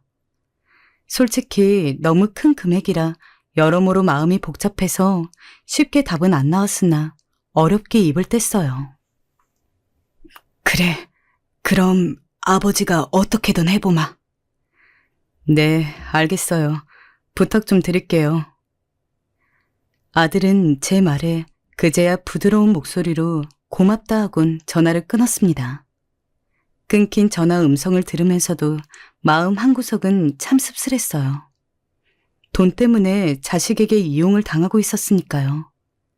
하지만 그 모든 걸 알면서도 지은 죄가 있기에 저는 그냥 끝까지 모른 척 당해주기로 했습니다. 다음 날 얼른 거래하던 은행으로 움직였고 아들에게 거금을 이체하기 직전까지 다소 크게 심호흡을 해야 했지만 다시 마음을 가다듬고 눈을 딱 감고 처리를 부탁했습니다. 그리고 아들에게 전화를 걸어 마지막으로 부탁을 했습니다. 저로선 가장 바라던 소망 같은 거였죠. 근데 나도 네 애들이 보고 싶구나. 한번 만나면 안 되겠니? 그래요, 아버지. 그럼 뵙기로 해요. 강남터미널로 오세요. 정말 꿈만 같았습니다. 아들의 얼굴을 보는 것도 좋은데 손주들까지 드디어 보게 된다니 실감이 안 나더군요. 근처에서 옷을 사입고 손주들 줄 장난감들도 제법 큰 걸로 빵빵하게 샀고 며느리 줄 용돈도 새로이 뽑아서 봉투에 담았습니다. 그렇게 약속한 시간이 다 되어가고 저는 주변을 오가는 가족 단위의 움직임을 보면서 무척 설레었어요. 큰아들이 처음 태어났을 때 안아보던 순간부터 해서 별의별 생각이 다 들더군요. 이제와 드디어 우리가 화해할 수 있다는 생각에 가슴이 미어지고 뭉클해져 왔습니다. 그렇게 한창 생각에 빠져 있다가 잠깐 딴 생각도 했다가 밖이 어둡다는 걸 느끼고 있던 차에 점점 입에서 쓴맛이 나더군요. 시간이 꽤 지나 있었고 아들이 만나자고 약속했던 장소에는 비슷한 사람들이 벌써 수백 명째 지나다니고 있었지만 아들이 보이지는 않았습니다. 왜 이렇게 늦나 싶어 그제야 주섬주섬 전화를 걸었는데 귀에 들려오는 소리에 저는 그만 핸드폰을 바닥에 떨어뜨리고 말았습니다. 온몸에 피가 빠져나가는 기분이 들었어요.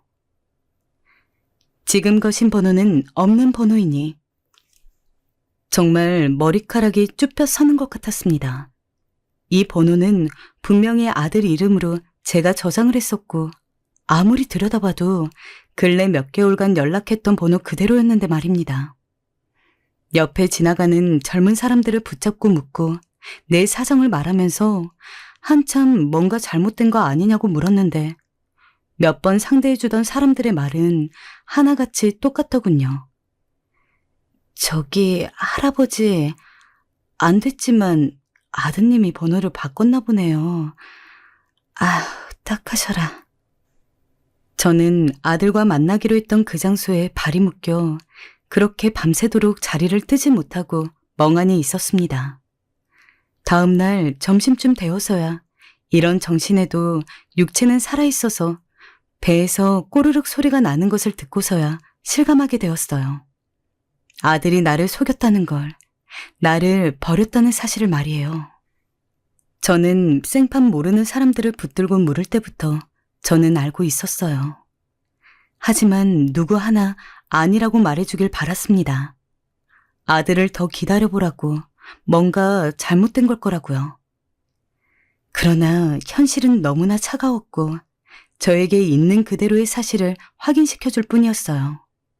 참 우스운 것이 그 와중에도 아들 탓을 하고 싶진 않더군요. 여기서 아들을 원망했다간 정말 마지막에 연결고리까지 끊어질까봐 두려운 마음도 있었기 때문일 겁니다. 완전히 거짓골이 되었는데도 왜 그렇게 저는 자식을 놓지 못했던 걸까요? 정작 정말로 아껴줘야 할 때에는 그렇게 모질게 굴었으면서 말입니다. 진짜 모질게 굴어야 할 때는 놓지 못하는 한심한 꼴이 되었습니다. 이제 원망할 것은 나 자신밖에 남아있지 않았기에 저는 완전히 총부리를 저에게 겨누며 폐인처럼 살았고 그나마 갖고 있던 돈까지 다 써버리고 서울역을 오가는 노숙자가 되어버렸습니다.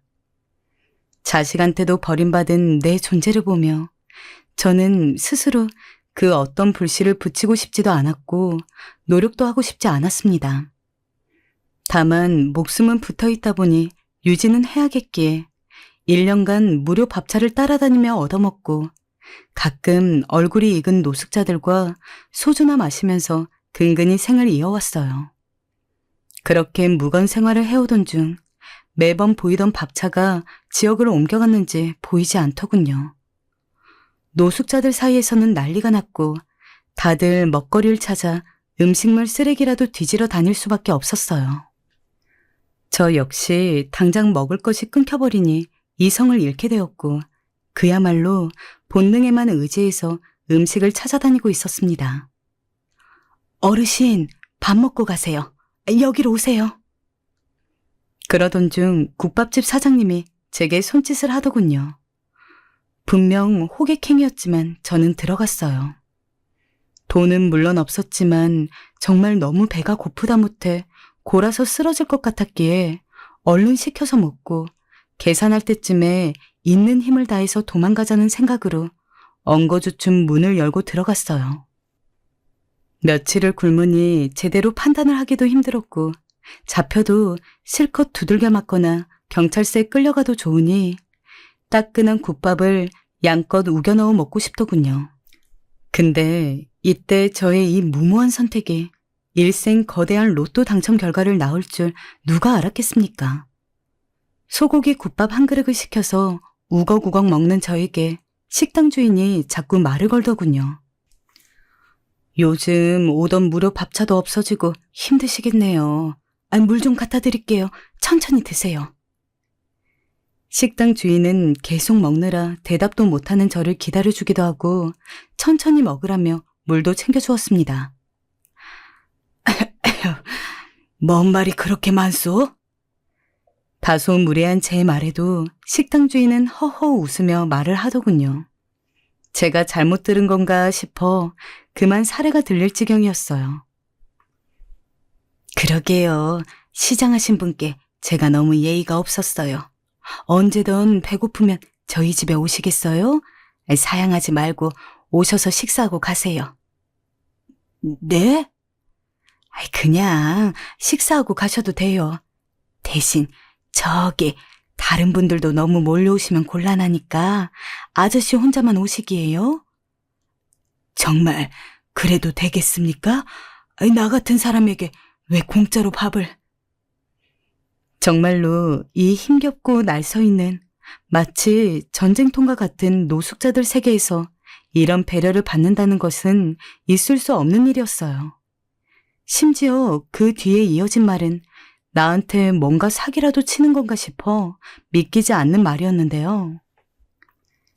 그리고 이거 용돈으로 쓰세요. 자주는 못 드리지만 가끔은 드릴 수 있으니까요. 실로 오랜만에 만져보는 파란 지폐 5장을 봉투에 담아주는데 대체 나한테 왜 이러는 건가 싶더군요. 불행인지 다행인 건지 너무도 혼란스러웠지만 저는 그런 상황을 마다할 때가 아니었기 때문에 그대로 낚아채어 주머니에 넣어버리고 도망치듯 달려나갔습니다.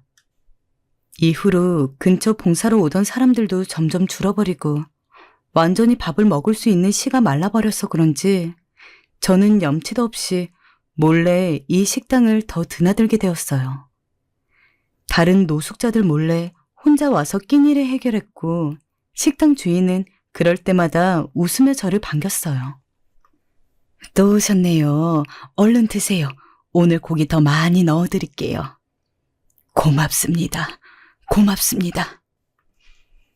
나중엔 한 번이라도 묻고 싶긴 했어요. 왜 이런 친절을 베푸는 건지. 하지만 그땐 그걸 물을 용기도 없었고 그저 밥알을 우겨넣기 바빴습니다. 그러던 어느 날이었어요. 너무도 충격적인 일이 생기고 말았네요. 원래도 건강이 좋지 않았지만 한동안 끊었던 술을 노숙자가 되고 나서 계속 마셔대서 그런지 툭 하면 속이 아팠어요. 근데 그날 큰아들을 아주 오랜만에 마주하게 된 것이었어요. 멀리서 봐도 아들은 아들인지라 금방 알아볼 수 있었는데 고급차에서 내리는 큰아들의 모습은 영락없이 잘 사는 것처럼 보였습니다.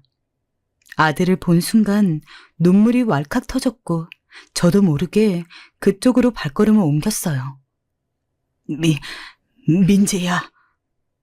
큰아들의 얼굴은 못 볼 걸 본 사람처럼 딱딱하게 굳었습니다. 아버지? 민재야, 나야. 그래, 나다. 여보, 누구세요? 모르는 사람이야. 왜 이 더러운 노숙자가 나한테 말을 걸고. 밥맛 떨어지게. 얼른 가자. 아무리 그래도 제게 인사 정도는 할 줄 알았죠. 그때 돈을 갖고 연락을 끊어서 미안하다고 말 정도는 해줄 줄 알았습니다. 하지만 절 알아봤음에도 불구하고 더러운 노숙자라고 말하며 피하는 아들을 보니 저는 그만 그 자리에서 숨도 못 쉰 채 오열을 하고 말았습니다. 아들은 마지막까지 잔인했습니다. 어느 날엔간 절 찾아와 지폐 몇 장을 던지며 그러더군요. 다신 길 가다 봐도 저 아는 척하지 마세요. 아버지, 저한테 한 짓 잊지 않으셨죠? 저 잊지 않고 있어요. 이 돈 먹고 곱게 떨어져 주세요. 제발. 아들이 다녀간 뒤론 뭘 먹을 수가 없었어요. 잠도 잘 수가 없었습니다. 그리고 며칠 동안 완전히 장이 꼬여버린 듯 탈이 나서 거의 넋을 잃을 정도로 고통에 시달렸습니다. 극심한 고통으로 인해 차가운 길바닥에서 대굴대굴 굴러대도 행색 초라한 노숙자이다 보니 누구 하나 관심을 가져주지 않더군요. 배 여기저기 안쪽을 찌르는 고통에 뒹굴대고 있는 저에게 그때 익숙한 목소리가 다가오더니 일으켜 주었어요. 아저씨, 괜찮으세요? 일어나실 수 있어요? 매번 저를 챙겨주던 식당 주인이었어요. 구토하는 저를 계속 토닥여주더니 완전히 기력이 빠져버린 절 병원으로 데려가 주었어요. 저는 정신을 거의 잃은 상태로 검사를 하고 치료를 받고 미처 몰랐던 몸속 안 좋은 징후까지 다 떼어내게 되었습니다. 나중에 알고 보니 건강이 심히 악화되어 있었고 이때라도 오지 않았다면 심각한 병을 키울 뻔했던 것입니다. 거의 아들뻘이나 마찬가지인 식당 주인의 도움으로 이 구차한 인생의 시간을 좀 더 늘리게 되었던 것이에요. 부끄럽지만 이제야 고마운 마음이 들고 염치가 느껴집니다. 미안하고 고맙습니다. 아니에요. 일단 저희 식당에서 지내세요. 밖은 너무 추워서 이대로 지내기엔 너무 위험할 것 같아요. 그래도 될지. 아닙니다. 길거리가 더 편해요. 허나 손살에 치는 저를 식당 주인은 기어이 끌고 가 방에 눕히고 정성껏 보살펴 주었어요. 그러던 어느 날 식당 주인은 생각지도 못했던 제의를 하더라고요. 아저씨, 저랑 같이 교회에 가보실래요? 솔직히 너무 생뚱맞은 제안이었고 그 나이 되도록 교회는 전혀 별개의 인생이라고 생각했지만 까짓것 한 번 가는 게 뭐가 어렵겠나 싶었습니다. 아들한테도 버림받은 날 거둬준 식당 주인이 처음으로 부탁한 건데 덕분에 목숨을 이어가고 있으면서 못 들어줄 것도 없었어요. 그렇게 해서 따라가게 된 교회에서 저는 머리를 얻어맞은 듯 얼얼한 시간을 보내게 되었습니다. 그간 저의 삶들을 돌아보게 됐고 마냥 원망만 해오며 살아왔던 내 인생에 나도 책임이 있음을 깨닫게 되더군요. 솔직히 들려오는 찬송가 소리나 설교에 딱히 뭔가를 느낀 건 아니었어요. 하지만 들어서는 순간부터 그저 눈물이 하염없이 흘러나왔습니다. 적어도 이제는 다르게 살고 싶다는 생각만 가득하더군요. 자식들과 단절된 뒤에 다시 연락이 되었을 때에도 그 미련과 욕심이 그대로 남아있었다는 걸 깨달았기 때문이에요. 이런 나 자신의 모습을 송두리째 버리고 계속 악착같이 쥐고 있던 손의 힘을 좀 빼고 싶어졌습니다. 그간 형태만 다른 욕심을 갖고 내 자식들을 휘두르며 살았고 한번 뒤통수를 맞고서도 끝내 내 욕심만 바라보며 쫓아갔지만 이제는 그와 반대의 길로 향하고 싶어졌습니다. 그러다 보니 가끔 말을 나눴던 몇몇 노숙자들이 생각났고 나보다 더 처연한 삶을 살며 이 길로 들어서게 된 그들이 생각나서 견딜 수가 없더군요. 교회에 날 데려가줘서 고마워요. 이제 새 삶을 살고 싶어요. 네, 어르신, 저도 도울게요. 그렇게 완전히 삶을 바라보는 가치관이 바뀌어버린 저는 식당 주인과 며칠 밤을 이야기 나누며 다른 일상을 시작하게 되었습니다. 소박한 시작이었지만 매주 월요일마다 노숙자들 식사 봉사를 담당하게 되었어요. 밥차를 떠나버린 거리가 얼마나 황망한지 알고 있었기에 저는 구석구석마다 다니며 그들을 불러 모아 다시 밥을 먹을 수 있게 했어요. 고맙게도 식당 주인이 저를 직원으로 써주어서 조촐하게나마 월급도 받을 수 있었죠. 그때서야 저는 식당 주인에게 물었습니다. 왜 힘없는 길거리 노인네를 도와주었는지요. 그건 사실 우연히 길을 지나가다 어르신 이야기를 알게 되었습니다. 어르신이 술에 취해 있던 날이었는데 혼자 중얼중얼 자식에게 버림받은 이야기를 하시더라고요. 그 얘기를 듣는데 그냥 지나칠 수가 없었어요. 그래서 몰래 몇 번 찾아가게 되었고 어르신의 생사 확인을 하고 지내다 저희 식당으로 모시게 된 거예요. 그랬구만. 그랬어. 어르신, 지금이라도 새 삶을 사신다고 하니 저도 많이 돕겠습니다. 포기하지 마세요. 이젠 저도 있고 어르신의 도움을 기다리신 분들도 많으니까요. 식당 주인의 이야기를 들으며 저는 다시금 삶에 대한 감사를 느꼈고 정말로 새롭게 살고 싶다는 갈망이 커졌습니다. 만약 이 주인이 저를 돕지 않았다면 전 노숙자 신세를 벗어나지 못했을 거고 자식에게 버림받은 상처만 안으며 살고 있었을 테니까요. 저는 식당에서 월급을 받고 생활비 얼마를 빼두곤 조금씩 기부도 했습니다. 1년간 찬바닥에서 뒹굴며 살았던 노숙자의 삶이란 제 긴 인생 중 매우 짧았지만 무척 숨막히는 시간들이었기에 그들의 가파름을 알고 있었습니다. 그중엔 어린 자식이 있음에도 고아원에 맡겨두고 떠도는 이들도 있어 그들에게 물어 고아원에 찾아가 아이들 옷도 사주고 오기도 했죠. 아니, 왜 그리 다른 사람을 도와주고 다니는 거요? 본인 사는 것도 팍팍해 보이는데. 제가 좋아서 하는 일입니다. 제가 행복해서요. 어떤 이는 제 초라한 행색을 보고 저리 묻기도 했어요. 하지만 베푸는 사람은 저였지만 사실상 전 가장 행복한 사람이기도 했어요.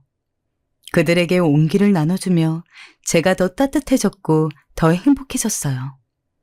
자식에 대한 응어리와 상처도 조금씩 그렇게 잊혀가는 듯했고 실로 믿을 수 없는 저의 노후의 인생이 제 앞에 펼쳐지고 있었죠. 그러던 어느 날이었습니다. 제 도움을 받았던 노숙자 한 분이 저를 따라 도와주기 시작하더군요. 자기도 노숙자 신세이긴 했지만 저처럼 하루를 조금이라도 의미 있게 살고 싶다고 하면서 말입니다.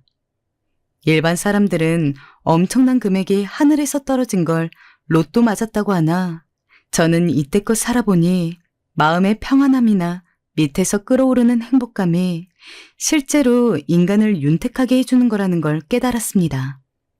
이거야말로 저에게 있어 소위 로또 맞은 거나 다름없다는 생각이 듭니다. 실제로 저에게 그 정도 돈이 들어왔다고 해도 이만한 기쁨을 제가 느낄 수 있었을지 모르겠습니다. 물론 기뻤겠지만 옆에 자식들이 있고 손주들이 있고 아들이 가지고 사라진 그 돈을 그대로 갖고 있었다고 해도 제가 요즘의 삶에서 느끼는 충족감을 그대로 맛봤을지는 확신할 수 없어요. 이렇게까지 흘러온 저의 인생이 아직도 실감나지는 않지만 태어나 처음으로 느껴보는 감정을 누리며 살고 있는 요즘입니다. 물론 제 아이들 생각이 가끔씩 눈앞을 가리고 여전히 꿈속에서 보기도 하는데요.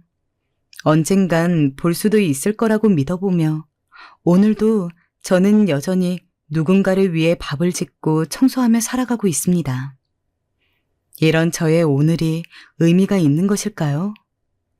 아들에게 버려졌던 날 지나가던 사람들에게 난 버려진 거냐고 애타게 물으면서 내심 답은 알았던 것처럼 어쩌면 저도 이미 답을 알면서 묻는 것일 수도 있겠네요. 부디 오늘 하루 행복하게 또 의미 있게 보내시길 바라며 말을 줄이겠습니다.